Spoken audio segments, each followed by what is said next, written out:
Welcome to the Soul to Scene podcast, episode 12. And as you can hear, I'm on the road. Not with the usual guys today, but I'm here today with Mark McCall from the EV Association Northern Ireland. Mark, very welcome to the show. Thanks, Andy. We are in a Tesla Model 3 Performance, cruising around the Ards Peninsula.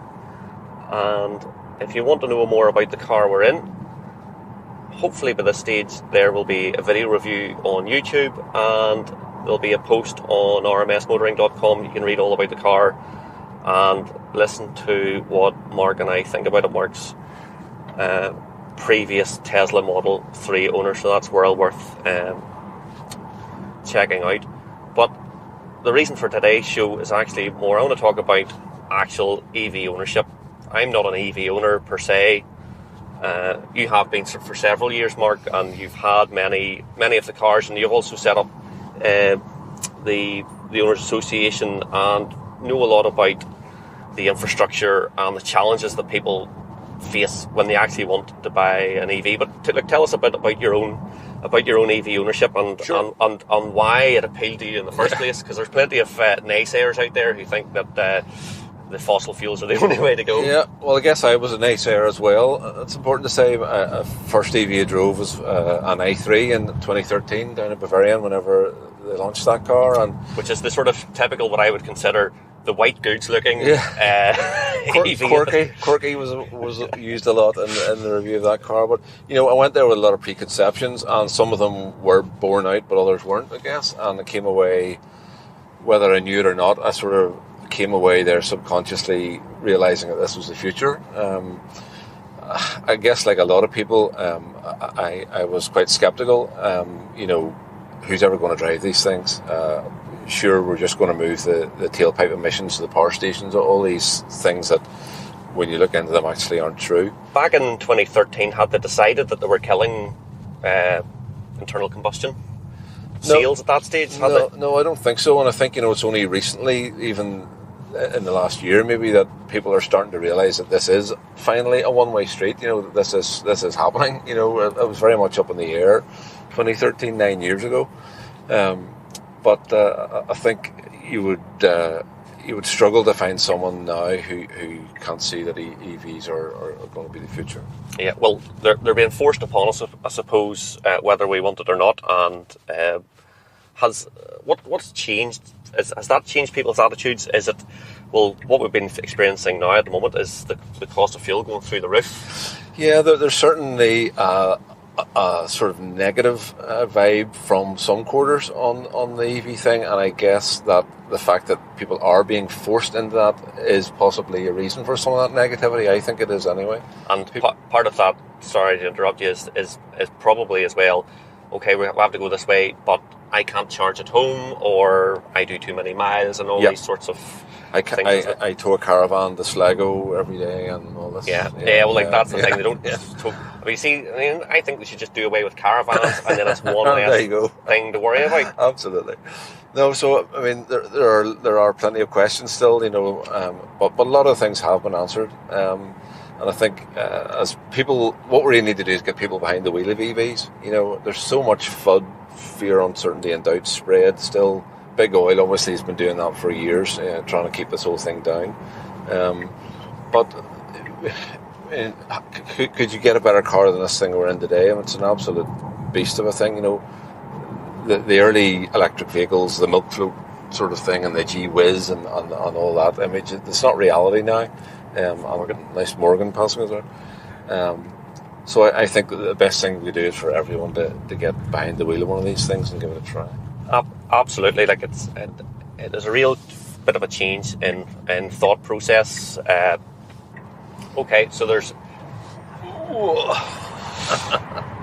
so yes, we just experienced coming up there's a big hill out of Newton Ards, the dual carriageway, and I just gunned it, obviously to the speed limit, very carefully, and it's brutal. That's the Model 3 Performance. It's 60 in 3.1 seconds, and it is just that instant torque is fantastic.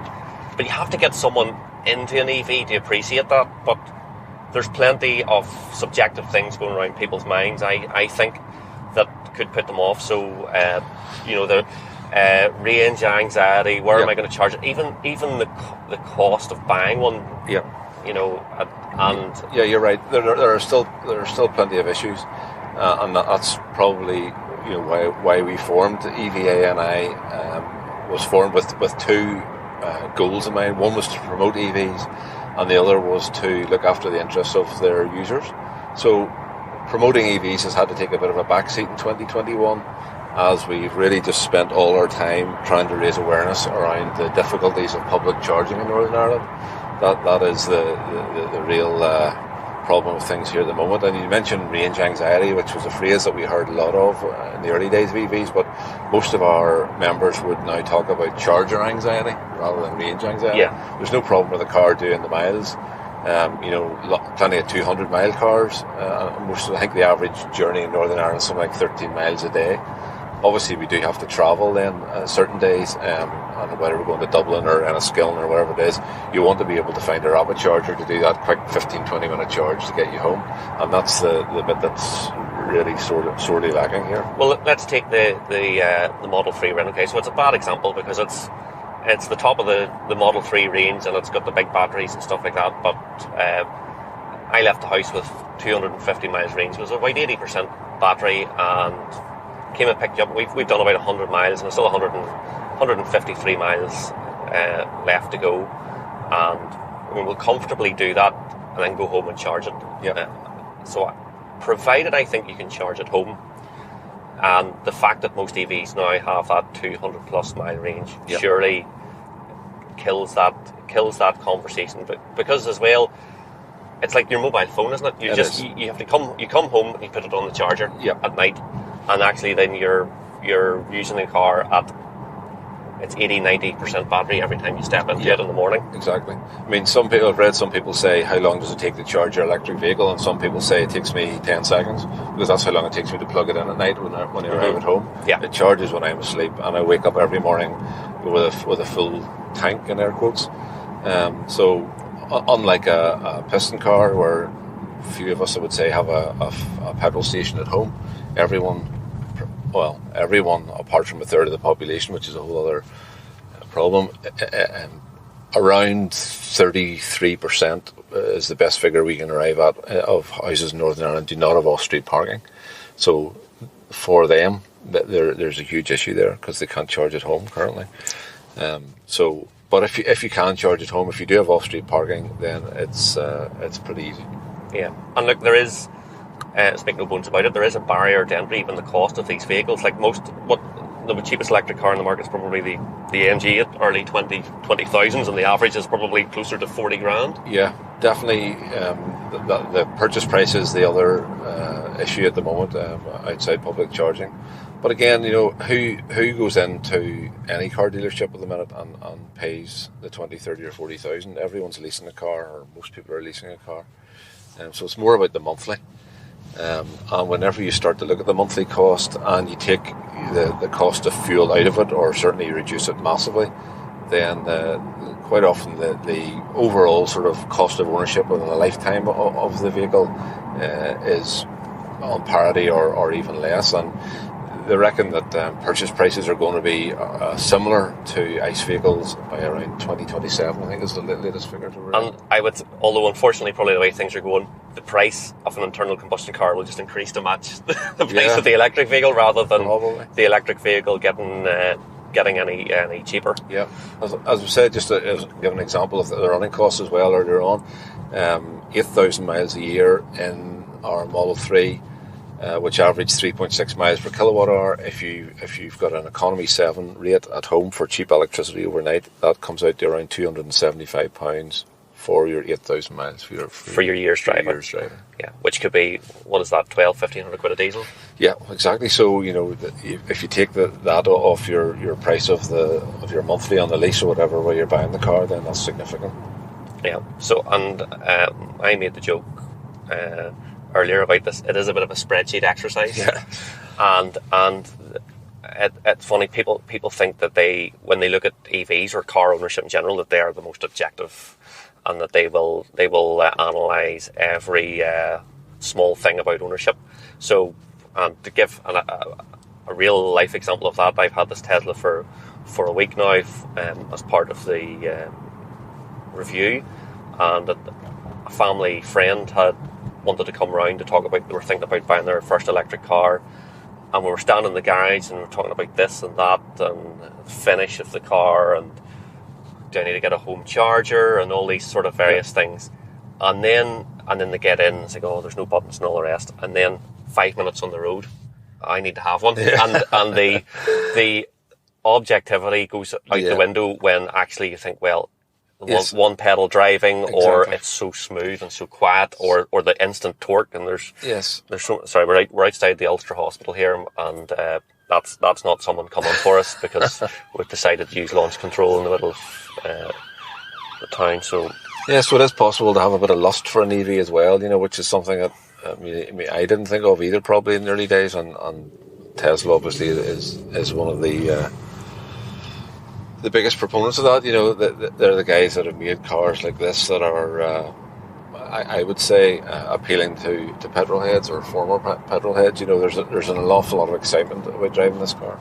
And I think as a car enthusiast, I wouldn't consider this the same type of car as my Porsche. I would see this more as a product, and as a product for A to B or daily driving or fitting into someone's life. An EV makes a lot of sense because you just get in and go. You don't have to wait for it to warm up, and the technology that's in the cars just makes life so much easier. The fact that you can just lift your phone and say, right, put the heater on, and I can just get in, and the car's sitting nice and warm. Just very, very simple things like that just make an EV so easy to live with. I probably wouldn't think of this one as a product, to be honest. Our Leaf, probably, I would, especially the white Leaf used to call the fridge. It was a bit like an appliance. But I think that there's a lot of excitement about this car, and for me, it's a level above that sort of product feeling. But you're coming from a high base. Don't forget this. As I say, the GT4. We're not all lucky enough to. Do you know what? The Model 3 is actually is probably the best driving EV that I've driven. Its manners on a B road or something like that. It is very enjoyable actually to drive. You just miss rolling your own gears and the noise. And the noise, which is for our generation, I think is never going to be solved. That's something that we've missed. But look at what we've gained.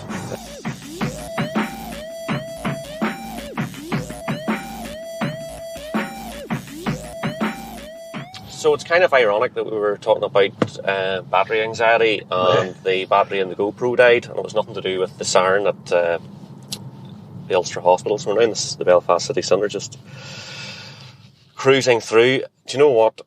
It's probably not a bad thing to talk about the public charging infrastructure, or lack of. So figures, we've got a lot of figures to quote, and they help give you an idea of how bad things are here. There's two main types of charger. There's the destination chargers, which are AC. Those are the ones you see on the street and in a car park, and Dobby's there in Lisburn, for example. And then so that sounds to me like, does that mean slow? Slower, yes, 22 kilowatt. To get into the weeds a bit, the charger is actually in the car for AC charging. So this car, for example, if it's the same as mine, does 11 kilowatts on AC. So it takes the AC in, the charger, and the car converts it to DC at up to 11 kilowatts and charges your battery. And in layman's terms, is that like 25 miles an hour charging, 30 miles an hour, that type of thing? So if you take roughly 3.5 miles, we'll say 4 miles per kilowatt hour, just to make it easy to calculate. So 4 11s is 44 miles an hour. Let's say around 40 miles an hour roughly. So if you have it on for 15 minutes, you're getting about 10 miles of charge. Something very, very broad strokes, but it gives you an idea. If you went for a quick charge, it's not going to get you very far. Yes, so they are, as I talk about destination charges, it's somewhere at a shopping centre or a cinema or somewhere where you want to be for several hours, generally, or shopping, whatever, an hour or two. So we have 160 sites with those type of chargers in Northern Ireland. Each site has got it's a double-headed charger. Frustratingly, a lot of those sites only have got one space painted green. So that's one of the things we're working with councils at the moment, trying to get both sides spaces painted green, because for a works van to park over both of them. Well, exactly. Super frustrating. So that's, you talk about 160 times 2 chargers, 320 of those destination chargers. This is all the ESB network I'm talking about, which is the vast majority of public chargers in Northern Ireland. Then the rapid chargers are the ones that possibly more people are interested in. They're the ones we talked about earlier. If you're going to Dublin or Enniskillen today and you want a quick 20-minute charge to get you home, you need a rapid charger. These are DC then? These are DC, and there are 17 in Northern Ireland on the ESB network. Absolutely pathetic. Absolutely pathetic. And also, at any one time, around half of them are out of order. So it's even worse than that. So Dundee, which is a shining light in Scotland, council there is very pro-EV. There are more rapid chargers in the town of Dundee with 150,000 people than there are in the whole of Northern Ireland. That's mad. That's mad. And we're just driving past the back of City Hall here at the moment.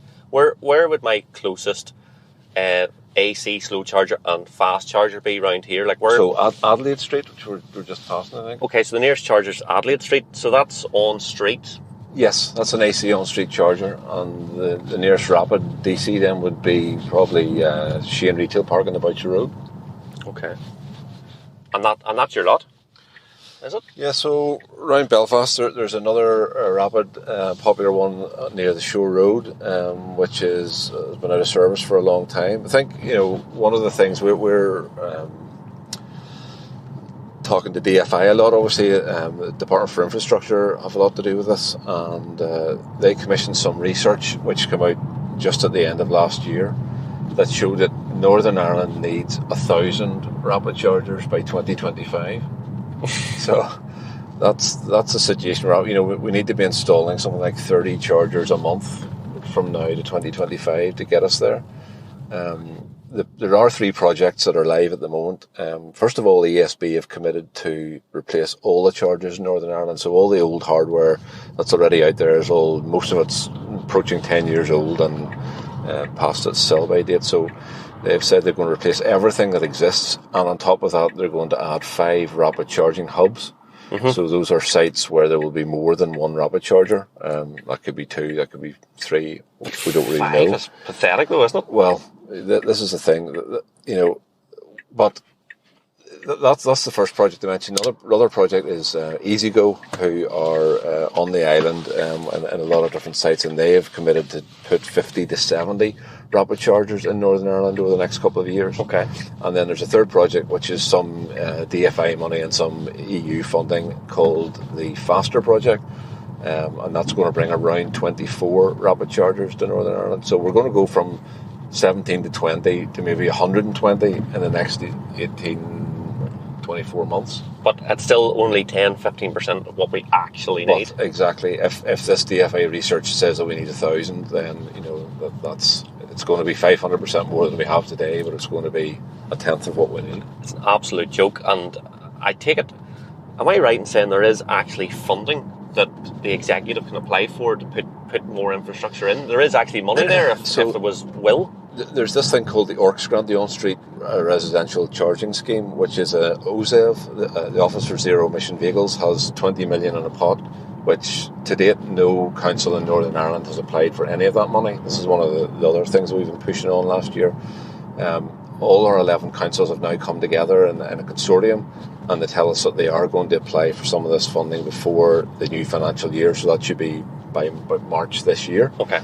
But that is a very specific grant. It has to be near residential areas with no off-street parking. Mm-hmm. So it's either on street or in car parks near those residential areas. So it's also all AC charging. So It's the sort of charging that you're going to be doing overnight, not these rapid chargers. Okay, so it's still not. And what about on the DC side? I thought there was a much larger pot for more substantial. Is it public works? Maybe there's not. Maybe there's nothing there at the moment. It's really down to our assembly, we would say. If you look at Scotland, they told us that they've spent around 45 million to date on their charging infrastructure.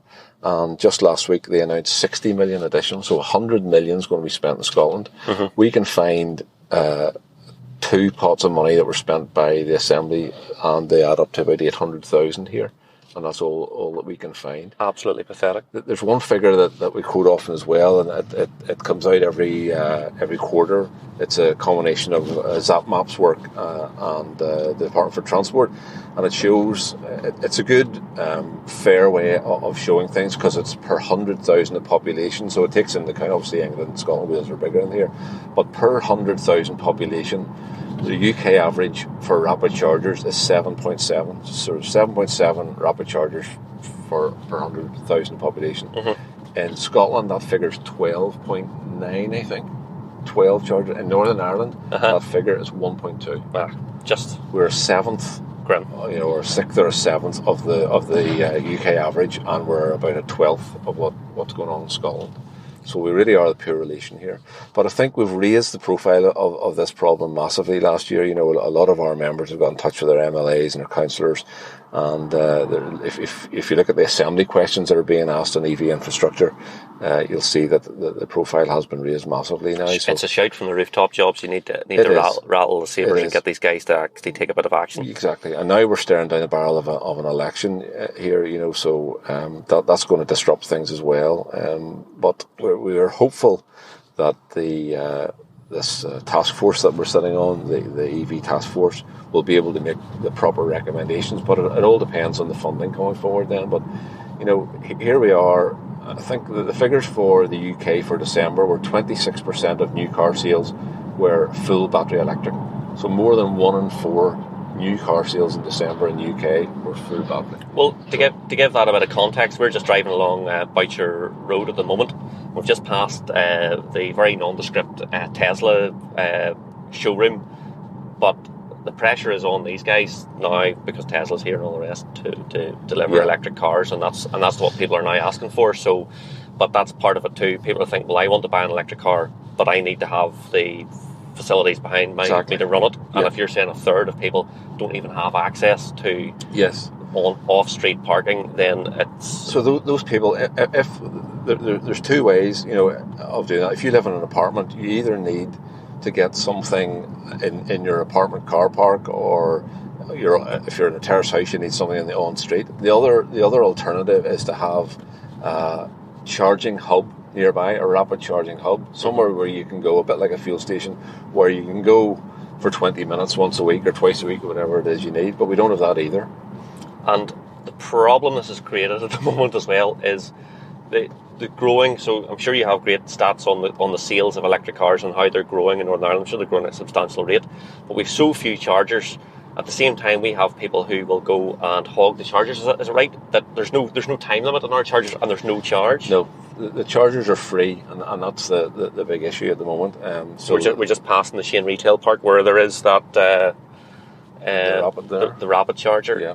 So there's no incentive for people to move on. We've been asking ASB to turn on pay to charge. Most of our members, over 90% of our members, agree that we need pay to charge to be turned on here. And once that's there, then there's overstay fees at the rapid chargers anyway, not at the destinations, unfortunately. But you have 45 minutes to charge and move on. Otherwise, I think it's around a €5 fine at the minute in the south. So this is to stop people filling up their thermoses and going and sitting in at an AC charging point all day. Exactly. Because despite the fact that they spent $42,000 on a Model 3, they're too miserable to charge it. Exactly. Yeah, to pay the £3 or whatever it is to fill it. Yeah, exactly. Unreal. Well, that is a big hurdle for anyone probably listening to the podcast and saying, well, the charging thing, the public side of things is an issue. But if you're lucky enough to be able to charge at home or working like anything else, 100 or 300 mile range or 200 mile range, it'll get you to most places in Northern Ireland and back. Yeah, talking to some of the largest car retailers in Northern Ireland, one of them said this, that quite often a customer comes in and they want to be able to do Dublin Airport and back home without stopping to charge. That's around 200 miles for many of us, I guess, in this part of the world. So that seems to be a figure that a lot of people are happy with. There actually is quite good charging. Castle Bellingham there, just over the border. So again, like a 15-minute stop, even in a smaller range car, will get you home. And there's super. For example, Tesla. Just because I'm driving at the moment, they have superchargers in the south. Yes, so I think it's 5 sites, maybe 6. Sandyford's coming on in the south. We drove around all of them this summer. We took the Model 3 down to Kinsale, down below Cork, and we stopped at all the supercharger sites. Northern Ireland does not have a single supercharger. About 4 years ago, Lisburn appeared on the map as coming soon. Then that changed to Belfast. It was coming Q3 last year, and that was Q4, and there's still no sign of it. And it's very frustrating, and in fairness to Tesla, there are big issues on the Boucher Road where they want to put their supercharger at their store there. But I mean, they're bound to be able to find somewhere in Northern Ireland where there is ample power, and I think it's times past really where they should have had a supercharger by now. We're the only part of the UK where there is no superchargers in the UK and Ireland. What about the grid and the infrastructure and NIE and all the rest? So can they do it? That is the issue. That's what's holding up the Boucher Road, and indeed, Charles Hurst and other car dealerships on the Boucher Road are all waiting to install more rapid chargers, but there isn't the grid capacity there. So you've got to install a substation, and that involves leasing land and 28-week notice for roadworks and all these different laws and things. So none of these things happen overnight, and there's a massive issue in Northern Ireland with grid capacity. We talked to GridServe as another company. If you look online, you see there's a massive new, it's like an EV filling station in Braintree in Essex from this company GridServe.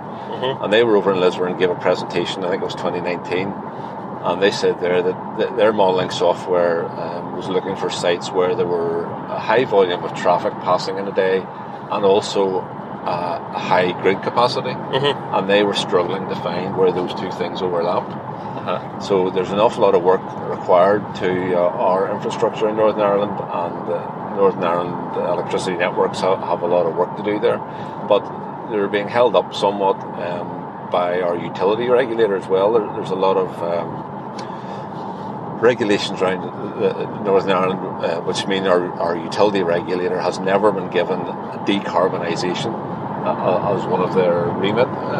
So they don't care? So by law they can't really make these changes. So in fairness to the utility regulator, they need to have this added to the remit as it is in GB and in the south, so that they can consider these other things and then make the changes that we require. But we're in this position where we're reacting. We've got the stage where 1 in 4 new cars being sold is battery electric, and we're still talking about this stuff. Scotland and England and Ireland, everyone's moving ahead. We're far too slow, far too reactionary, and not enough planning. Our assembly has failed to plan, never mind execute on this stuff. It's all happening despite them, and there are queues at rapid chargers at the moment, and things are just going to get much worse in the short term. Yeah, because consumer demand now is, well, we want to buy electric cars. We've said that the likes of this, the Model 3 is outselling the 3 Series and that type of stuff. But all sorts of EVs are hitting the roads, and people will just have to stamp their feet. And indeed, the dealerships would tell us that their bonuses are being squeezed more and more towards EV. They have to sell more EVs as a proportion of what's going out the door. So that and the 2030 and the 2035 deadlines and all these things are accelerating the demand for EV. The big changes, the benefit in kind changes that you talked about earlier on, the salary sacrifices, making it affordable for company car drivers, more affordable. But yet we're not backing that up with the infrastructure. Yeah. Well, look, we're maybe being quite negative, but pragmatic about EV ownership. So that's a good point to mention, how you actually get into these, because EVs are expensive, £30,000-40,000 plus. Although that's not how people buy cars generally, and it hasn't been for a long time. People buy it based on the monthly cost, and it still is a bit of a spreadsheet exercise that I call it, that people have to think about. Well, a monthly cost of say an ordinary Model 3 is about £500 a month. £500 a month is a pretty good number to say you'll get the base Mach-E or the Tesla or the Ioniq 5 or something like that for that sort of money per month. But $6,000 a year, it's a lot of cash for something you're going to hand back after 3 years. It is, and we're lacking that second-hand market, I think. And probably, I would imagine part of the government's thinking on this whole big thing is that that's going to get a lot of EVs on the road, which will, in 2 or 3 years' time, then start to feed into that used car market. Used cars, as we all know, are, the values are going up at the minute, and things are getting tougher. But Darren, who started EVA and I with me, his daughter went to England and brought back a $6,000 Nissan Leaf there a few months ago, and that's probably realistically a starting price now for an EV that you'd want. That's a 24 kilowatt hour with a 70 mile range. Oh yeah, so I was going to say the problem with that is the winter range is terrible. So it's not only, okay, it seems like it's cheap up front, but it's buy cheap and maybe buy twice, because the range, unless you're willing to put up with a terrible range in the winter time of maybe 50 or 60 miles and have a lot of range anxiety, it's probably not a good endorsement of how EVs are now, because most of them do. The new ones have 200 plus miles range comfortably. Yeah. But even to talk about, we talk about big. This is benefit in kind. So this is specifically for company car schemes. So you can get this through the NHS, probably the civil service, and some other private companies own it. But that's only if your company offers it. And correct me if I'm wrong, but I've sort of done rough calculations on, say, our £500 a month. You can get that salary sacrifice taken out before the tax is applied to your pay. So if you're a 20% taxpayer, you'll save £100 a month on that, because you're not paying the tax on that £500, and you only pay half the VAT as well. Yes. So I think if you're a higher rate taxpayer, it's certainly very beneficial. If you're a company car driver, I'm not, but definitely, talking to people, guys saying, it's like I've given myself a 2 or 3 grand pay rise, by moving to an EV. Yes. So it seems to be a no-brainer for some people. And it's you have to take into account your tax savings, and then obviously fuel savings are massive. So you could comfortably save £1,000-1,500 a year on a sort of 12,000 miles a year type driving. And if you're able to charge at work, it's another big benefit. Yeah. So in other words, if you're used to driving something diesel and it's say costing you £350 a month as a company car, moving to an EV at £500 a month may save you. Exactly. Yeah, you've got to take into consideration that £100 or £150 of diesel you're putting in a month as well. Yeah. And that makes a big difference. Plus the maintenance. I mean, I had the Model 3 for 2.5 years, and there was no maintenance. We're talking to some of the guys in the Dublin, maybe said before there, with the brake pad situation, where 300,000 kilometres on the original brakes. So that's just incredible. Very little to do with them. And you were saying about maintenance, but there's actually, from a mechanical perspective, because there's a lot less moving parts, there's a lot less to go wrong. Exactly. Yeah. So provided that the internal systems, the infotainment and stuff like that, are reliable, which generally nowadays reliability of those systems are very good. You think of your mobile phone or whatever else, and the last time it let you down, and you sort of see the same type of design principles and longevity of product. Kind of hope that that's going to survive, so you don't have the same issues like you'd have with your turbo going, diesel particulate filter, all those sort of those expensive costs that clutch exhaust. Exactly. So all those sorts of things that could catch up with you, and when you do your spreadsheet exercise and step back and say, well, actually, this 5-year-old diesel car, this 3 Series, whatever, is actually starting to cost me a significant amount over and above. Exactly. So did your Tesla, did it have to go back to Tesla at all in your 2.5 years? I did have one issue where the car's got built-in LTE connection, 4G connection, and it would often lose that even in strong signal sort of areas, and they replaced the connectivity chip or board or whatever, and so it had a return for that. What about, and we can talk more generally about other manufacturers, but again, because I have a big T in front of me, what about drivetrain warranty on this car, the battery warranty? What did Tesla cover there? So 8 years, most of them are 8 years, and I think that's a good point you raised on the battery. There was a lot of uncertainty as well around batteries at the start. Whenever I test drove that i3 back in the day, they pretty much refused to sell them they weren't sure of residuals, and they weren't sure how the battery would perform, so they almost forced you into a lease. But in the early days of Nissan and Renault, you used to lease your battery separately as well, because there was that worry, what happens if the battery dies, a battery's 10,000 quid or whatever. So more or less to put people's mind at rest, you leased your battery, so if there ever was an issue, you know, it was just swapped out for you. But that's no longer a thing, because that didn't prove to be a problem.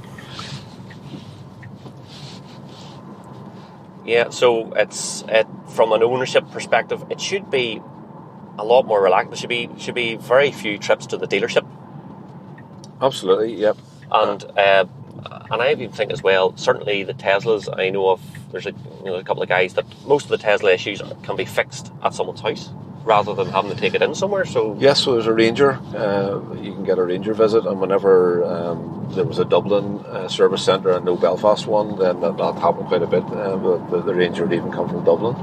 But yeah, and we have a Leaf as well, on our second Leaf now, you know, and so that's another one where we've had zero maintenance. It does get serviced. The Tesla actually doesn't get serviced, but the Leaf gets serviced. But it's basically a brake check and a tire check and a fluid check. There's not really much involved. Yeah, so there's little they can do, to the point where I sort of wonder, that check, you know, is that a 50 quid job, or are Nissan trying to flip, need to do something to try and recoup all these service fees we're going to lose? Yeah, it's definitely the whole sort of business model for a dealership. You got to wonder long term what happens there. You know, if you're buying your car online and it doesn't need serviced, and what happens long term. And I'm sure that is a worry for dealers at the moment. If you were prepared to spend, if you were to go out and buy Model 3 outright and say, I am going to own that for 10 years, and that's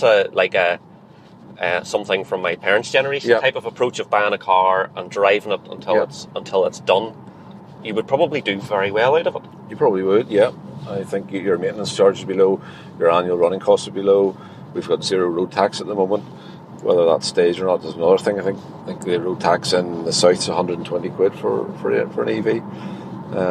And undoubtedly a lot of these things are going to have to come, you know, whether we get fuel duty on electricity, for example, and whether we do pay road tax. But at the moment, you know, for the past 5 years, we've been enjoying, you know, very low cost fuel. There is a honeymoon period-ish. Yeah. If you're prepared to put up with the charging infrastructure issues, if you're fortunate enough to have a company car scheme, you could do salary sacrifice.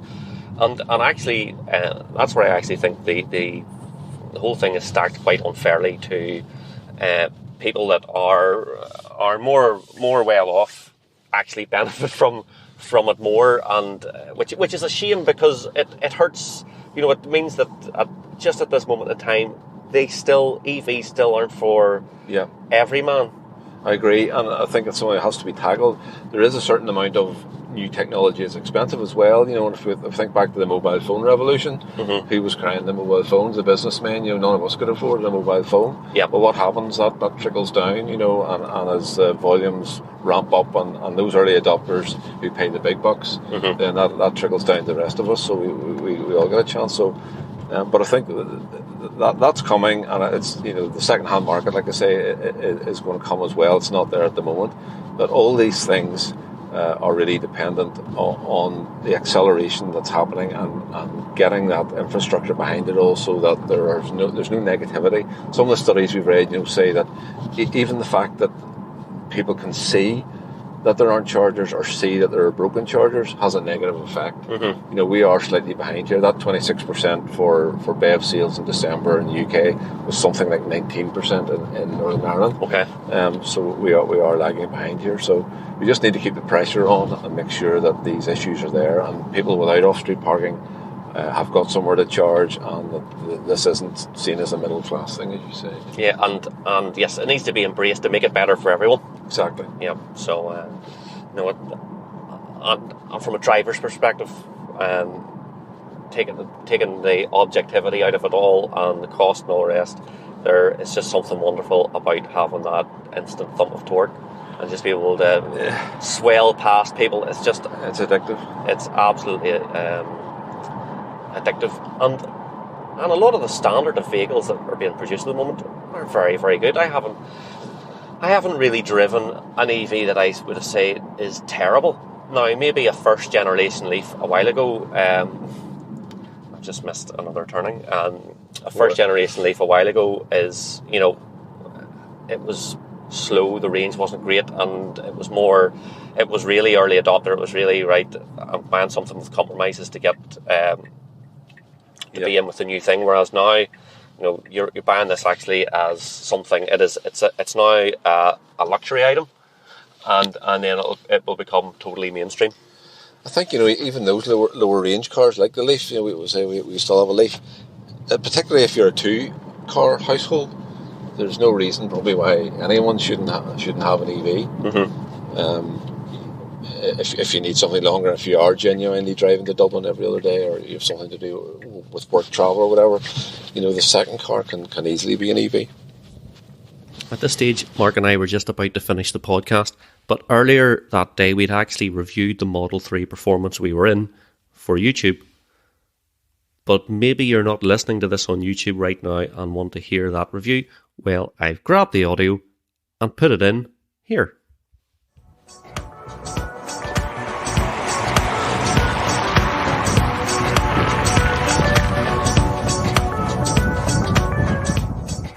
So we're in the car and I'm here with Mark McCall from EVA-NI. So that's electric. That's nothing to do with extravehicular activity. No, Electric Vehicle Association Northern Ireland. Yeah, and Mark, you're a prior Tesla owner as well. You've had a Model 3 in the past. You had a Standard Range Plus car. Yes, Standard Range Plus, June 2019. Just sold it in October 21. So you had a couple of years. 2.5 years nearly, yeah. And you've been in the performance as well, so you know what it's like. I don't know if we've just been talking here about, we're just grabbed a coffee about the differences over the years. So your Standard Range Plus compared to this, so different interior. Your car had the piano black. Yep, this is the facelift. So different interior, some different door trims here, and centre console probably is one of the biggest changes. I think there's a headlight redesign as well. So yeah, was it Matrix headlights or something they've put into it? But I think I was watching a CarWow video and they said they haven't got the software done for that. But again, the software could be done by now because the over-the-air updates just seem to fire stuff in. Well, that's it. Whenever we got the car, you know, things like the dash cam system weren't there. You know, that just arrived as an over-the-air update. So that's one of the big advantages. Obviously, people talk about the lack of buttons here, but the fact that everything's on the screen means they can make all these changes then, you know, and you can add features pretty easily. Well, hopefully the camera behind us will pick it up, but we now have these 3 dots, so you can actually drag and drop apps, which is very handy. So to pin them to the bar at the bottom here, I think that's a new thing as well, isn't it? Yes, so this version 11, I didn't have this. I sold the cars, say, in October time, so this is just coming in December, I think. Mixed reviews probably. Some things are better, some things aren't. I think, you know, we used to have the heated seat controls right here in the bottom. Now you've got to go into climate control to do that. So climate button and then pick my seat here to heat it. But I think Uncle Elon has taken on board the criticism and he's going to make a few changes, you know, so you'll see those things sorted out over the months ahead. And I love a heated steering wheel, and I've went on and on and on about the heated steering wheel in the Maggie, but that's one of the other facelift. We call it facelift. Yeah. It's not. That's iterative changes that these guys have put in. But look, we'll get on the road here. Okay. Anyway, I just love how effortless it is to move off from the stock. I was talking about this in the video earlier. Just a couple of clicks, the mirrors drop automatically for you when moving off. Which normally a mirror would drop if you were just reversing into space, and it would be on the left hand side, but it was quite handy there on the corner. And then we've got the blind spot cam as well. I indicate here. Yeah, you can see the corner, which the Ioniq 5 had before, and then of course Tesla's like, well, we have the cameras, so we'll just do the update. That's it. I think there's a little bit of talk, you know, that people would like to see this maybe moved to the top or moved up a bit. Again, something that we'll probably see happen, but definitely very handy. As an owner, do you see people saying, "Oh, such has this feature"? Can you bake it into the software, and then Tesla? Absolutely. So things like the dash cam system, you know, that was a tweet from memory. You know, some of the owners tweeted Musk and said, you know, we've got all these cameras on board, can they not be recording? So that was added. And dog mode. You know, if you're a dog owner and you want your car kept a certain temperature, you know, when your dog's there, that's all there. So all these things, certainly a lot of them are thought up by owners and Tesla ads. And then some strange things, I would have to say. You know, you've got they're known for all the toy box stuff and the fart mode and all the rest of it. Yeah. Whereas waypoints have only just been added this year. You know, after being requested for a long, long time. Only, so this is add stops on the sat nav. Yeah. You could only just put one destination in up until recently. Now you can now add waypoints. Oh, fantastic! What are you doing? Well, they're going down the drive. 10:56, get a move on. Church starts at 11, keep her lit. Okay. So, we were talking earlier on about people's perceptions of Tesla, and certainly I felt this when, just before I was getting the car, I was like, oh, Tesla, and I've driven the Mach-E and the Ioniq 5 and all the rest, and then I'm back into petrol cars, and there is this sort of impression that Teslas are all hype, but I know driving this straight away, and you've had one for 2 years. They actually drive really well. They do. You know, I'm a reformed petrol head or whatever the phrase is. You know, I had a couple of Subarus and an E46 M3, so love my cars. You know. But I think this is the car that gives you the closest thing maybe to a petrol head's version of an electric car. It's got the excitement, the handling, you know. It doesn't have the noise, I think, is what we mentioned earlier. That's the thing maybe it's always going to be missing in an EV. But maybe we're the last generation that's going to miss that. Yeah, I think it actually handles and drives really well, considering the fact everything's electric power steering and all the rest of it, which, you know, there's only so much feedback that they can give. The steering wheel is actually quite thick and chunky, but I don't really care because it's heated at the moment.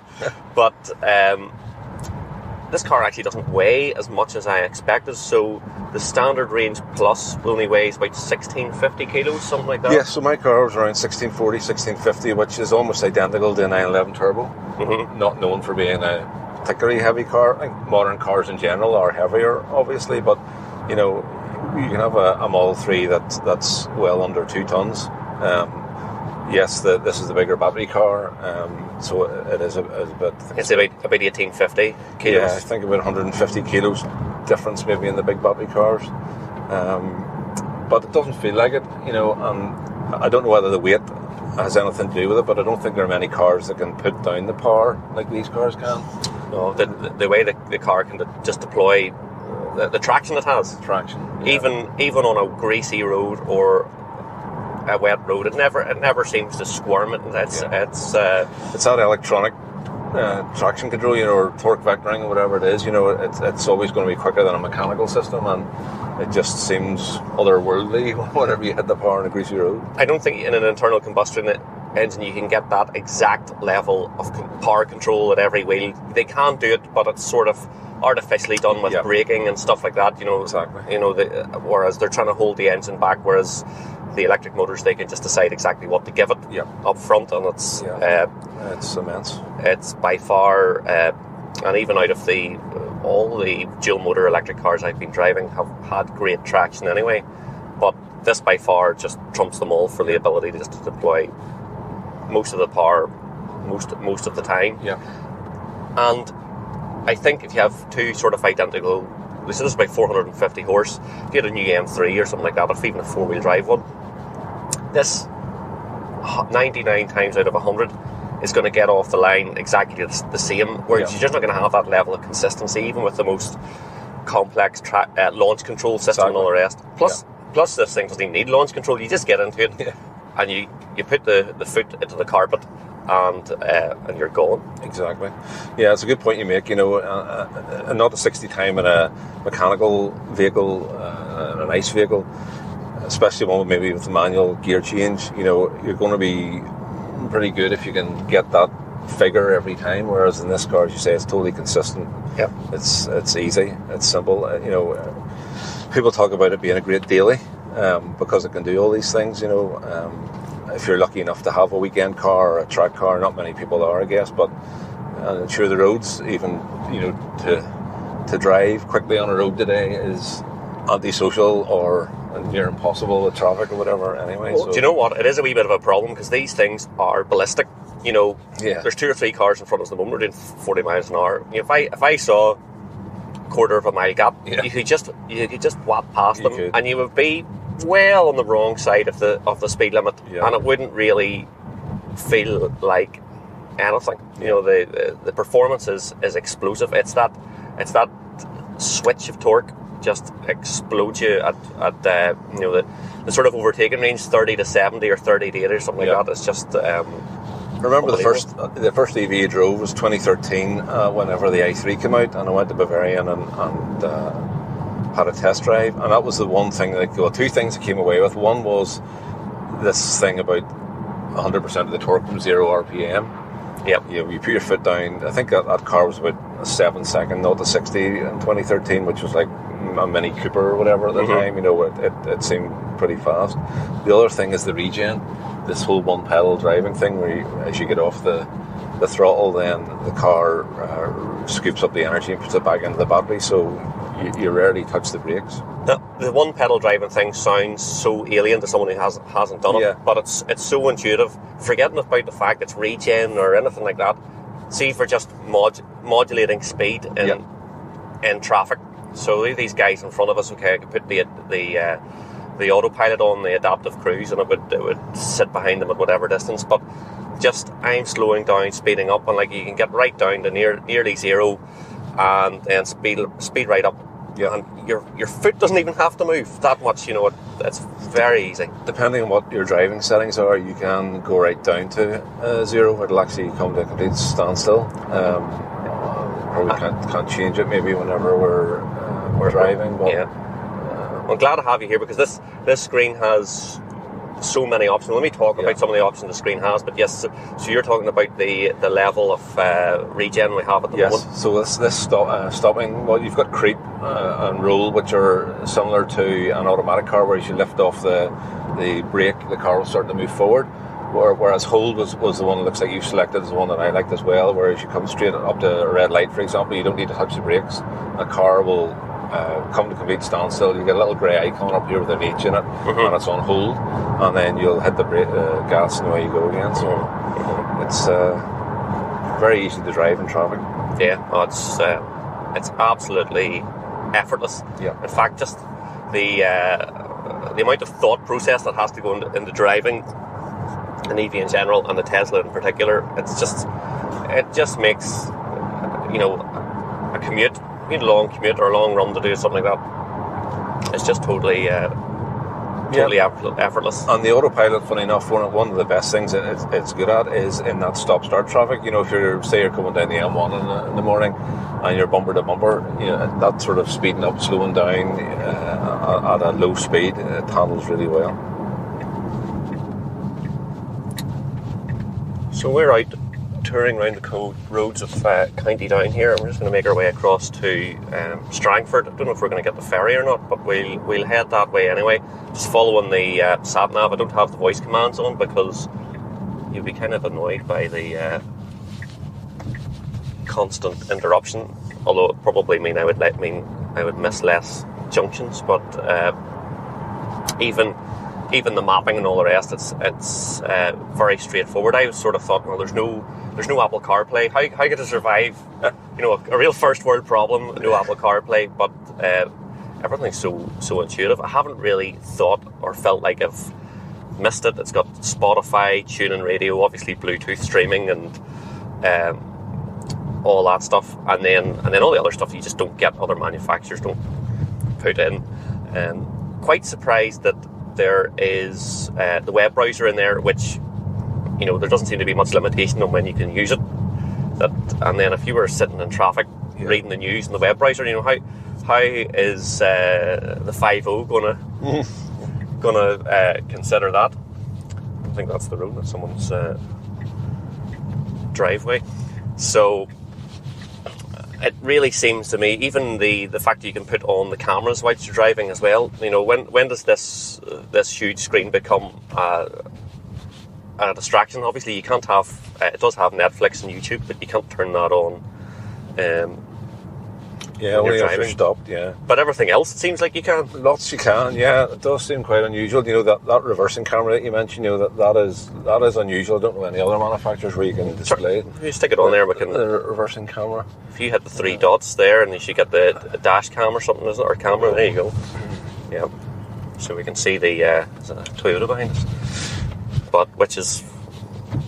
Yeah, so the view at the back of this isn't wonderful, and it's even poorer, I think, in the Model Y, so maybe there is a reason for it, but yeah, distracted driving is a bit of a thing, but it always sort of fascinated me where, you know, quite often you have your phone up on a holder on the windscreen and you're not allowed to touch that screen, but you are allowed to touch this screen, or, you know, the touch screen in your BMW or whatever it is. You know, it seems quite inconsistent, the rules. Yeah. The voice commands have certainly got a lot better in the car. You know, you got to touch and look down here to change the temperature, for example, but if you just hold your right scroll wheel down and say set temperature to 22 degrees, whatever, that should work. You press it in, Yes. and it gives you voice control. I haven't tried that yet. Yeah, just press and hold, it'll beep, and then say set temperature to 22 degrees. Turn off heated steering wheel. Steering wheel disabled. Done. So that's got better. You know, that started out pretty poor, I would say, but every software iteration that improves. So that's probably a good answer if that can expand even further. You know, you can do more and more there and less have to look down. But I mean, you see other cars at the minute. We drove the EV6, a Kia EV6 lately, and it had a panel, like a touch panel. Yes. But it's no better than a touchscreen. Similar to the Ioniq 5, yes, and it's haptic rather than physical buttons, yeah. You still have to look down to see what's what. In fact, the EV6, that panel does dual rule. Mm-hmm. So you have to press a button and the knob changes from a volume to the heater control. So, you know, it is an issue with modern cars. And I also think that some people sometimes get into this car and look at it and think they're getting less value somehow than a BM or an Audi or, you know, some more traditional interiors, because it doesn't have loads of buttons. And it seems like you're getting shortchanged maybe. But having driven this for a couple of years and then get into some of the more modern EVs with buttons everywhere, it's nearly a shock going the other way now, you know, well, because this is so simple. The dash aesthetic and being so clean is fantastic. And in fact, as we're threading our way down this back road, a couple of things worth pointing out. First of all, that I still had some quite tight corners to deal with, and I've just been one pedal driving the whole time. It's just... It feels weird when you actually have to go for the brakes. Yeah, no, it's so handy, it's so natural. Yeah, we were talking to someone down in Dublin there, we went down to see the Model Y, and he was telling us that they have a Model S in Dublin with the original brake pads in it with 300,000 kilometres on it. Because of the regen braking? Because of regen. Yeah, that's unbelievable. Now, if I lift off the pedal completely, depending on what mode it's on, is the car applying the pad brakes as well? I don't think it will unless it's absolutely necessary. Something like our Leaf at home, it does. It's quite inconsistent. The Leaf's got a really funny brake pedal because it feels like the first half of the brake pedal is regen and then the second half is the friction brakes. And it gives you this really inconsistent step in the braking, but you don't get that here. No. So I would guess it's completely seamless. Yeah, not unless you're down to the very single-digit mile per hour, maybe at the end, then the friction brakes come in. And here's the argument about buttons as well. So, a lot of electric cars have floppy paddles, which is used to set the regen level, like the Ioniq 5 had that. But I haven't looked near the screen here, and I haven't felt like... It feels like the system is more intelligent in the Tesla, that it's doing the thinking for me. Now, I don't know if maybe I need to set a level, but certainly... it's one less thing I've had to think about. Yeah, I think drove both the Ioniq 5 and the EV6 as well, and in both cars I just set the regen to max and left it there. I think here's a junction, by the way. I haven't touched the brakes at all, and it's taken me right to a standstill. In fact, I don't need to come to a standstill, and it's just so easy just to roll back onto the power, and yeah, it's effortless, absolutely effortless. You're playing with the regen level by lifting off the brake, and your muscle memory soon gets used to that, you know. So if you want to brake more, you get off the gas more. If you want to brake less, obviously you lift off less. So somebody described it as a lawnmower to me. If you used to, if you got a hydrostatic lawnmower, you know, it's a bit like ride-on lawnmower with the hydrostatic pedal. Yeah, it's a hell of a lawnmower, but yeah. Well, here a lawnmower is a step up from a milk float. True. So, okay. So the other thing we're going to be talking about today as well. So if you're watching the video and want to know more about the Model 3, keep watching. But Mark's part of the EVA, and we're going to talk about that separately and record that as part of the Sold as Seen podcast. So if you're interested, and we're going to talk about charging infrastructure and the amount of electric cars in Northern Ireland and where you can get them, and the issues people are having, like the fact that there's no supercharger network for Tesla in Northern Ireland, so and even the state of the grid and that side of things. So if you're interested in that, take a look on the Sold as Seen podcast. But back to this car, and we're in an A road now, and the roads opened up, and I find the car fairly comfortable to drive. I do hear suspension noise, so the road's been ripped to pieces here. They've been laying pipes or whatever else. You can feel the suspension is a wee bit noisy, and I think that's just that.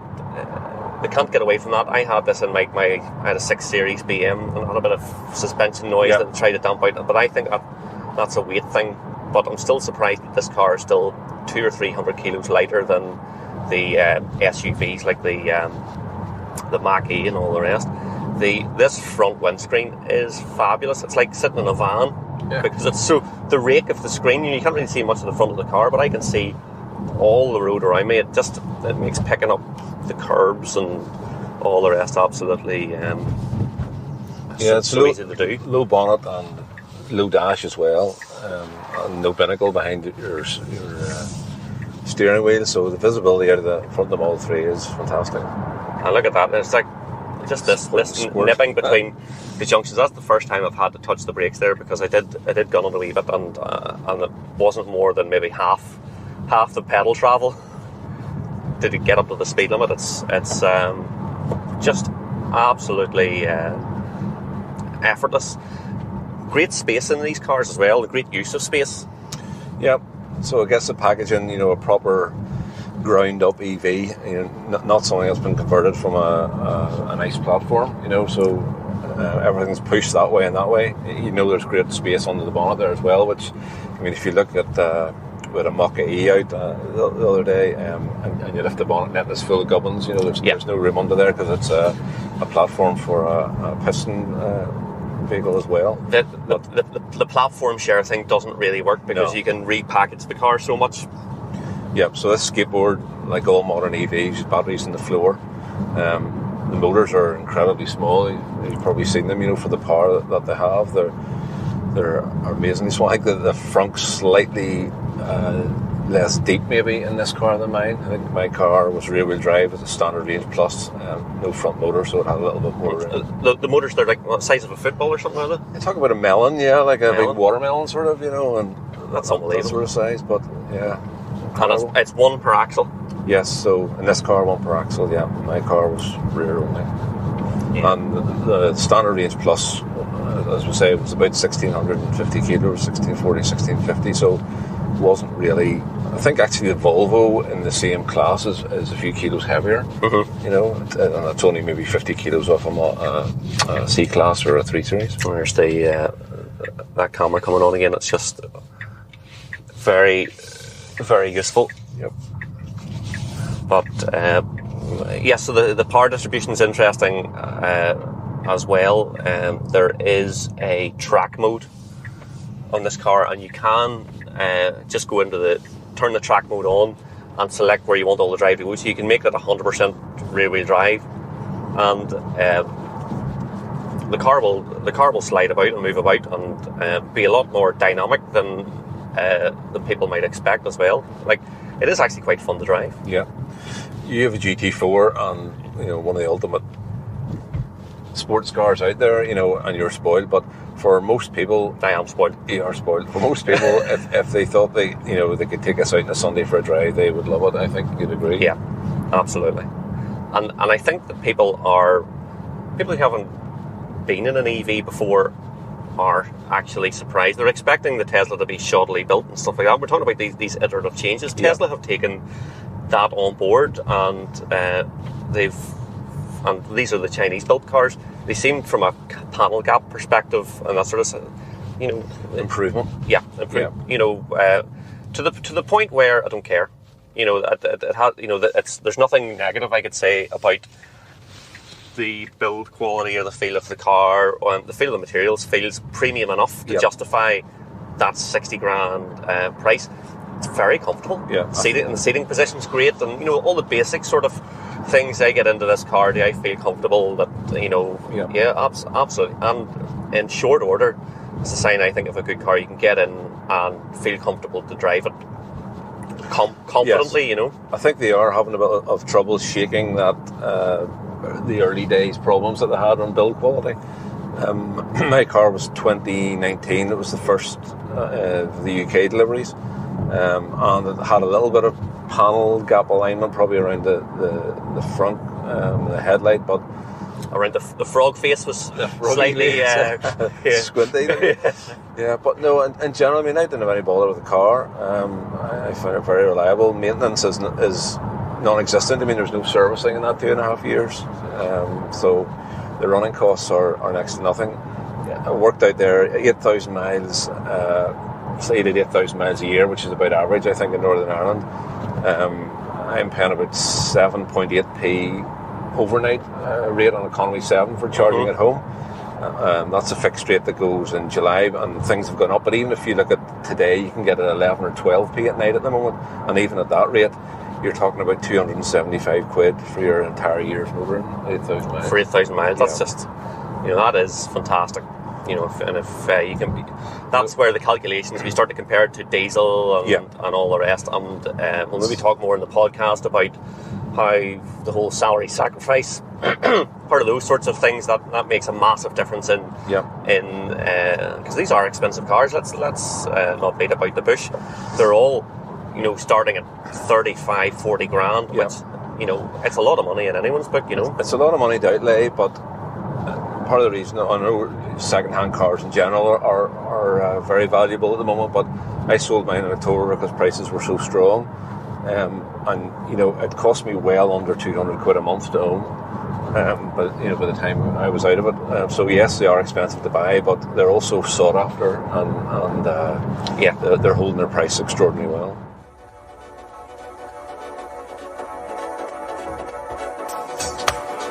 That's fascinating. Where if people are interested in EV ownership and want to know more about EVA-NI, where can they find you guys, Mark? So it's evani.uk. We're also on Facebook. We have a pretty active Facebook group, and we're on Twitter as well. Excellent. And hopefully you guys can give the executive the well-needed kick up the arse. Yeah, well, we certainly encourage anyone who's thinking of an EV or has an EV to write to their MLA particularly. There's a website, I think it's writetothem.com, which allows you to put your postcode in.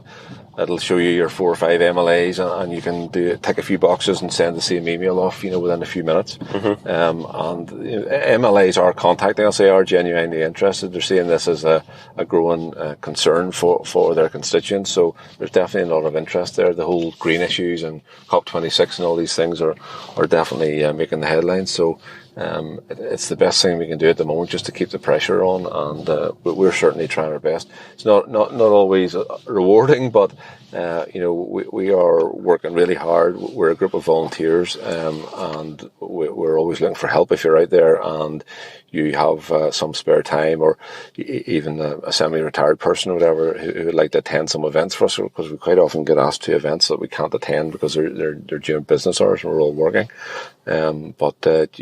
Just go to the website evani.uk or drop us an email at hello@evani.uk, and we'll be in touch. Excellent. Well, look, thanks very much for coming out for a day's driving around the Ards Peninsula, No way. and the Model 3 was good fun to do it in. Very enjoyable. If you wanted to ask any more questions to the podcast, you get us at pod@rmsmotoring.com or on the socials at RMS Motoring.